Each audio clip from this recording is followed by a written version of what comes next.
But first, the tragedy that seems to keep happening in our area, babies killing babies.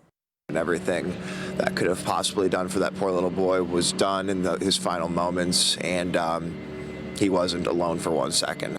Tonight, a 6-year-old is dead. An 11-year-old is charged with shooting him. Folks heard those deadly shots in their Canton neighborhood last night and tried to save that boy. Tonight, they tell News 5's Bob Jones that they're left brokenhearted and with a lot of questions.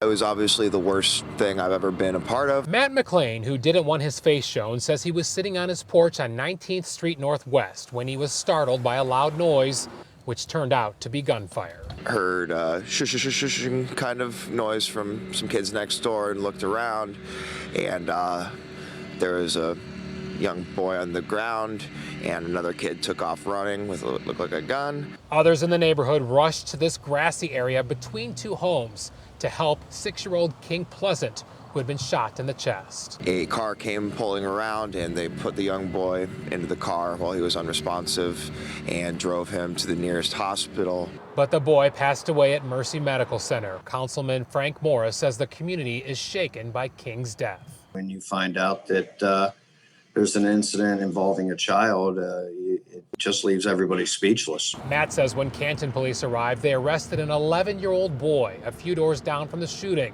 He was charged with reckless homicide.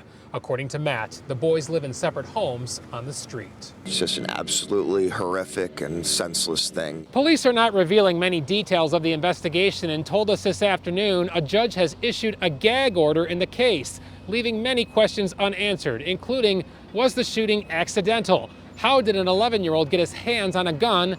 And who owns it? Morris believes detectives will get to the bottom of this. They will do their due diligence in determining where that came from and hopefully hold the parties accountable that the child got the gun from. In the meantime, police and community members are urging safety in the wake of this tragedy, stressing to gun owners to make sure their guns are secured and kept away from children. It's always good, to keep your firearms locked up and keep them in a safe place. I mean, that's just responsible gun ownership. In Canton, Bob Jones, News 5.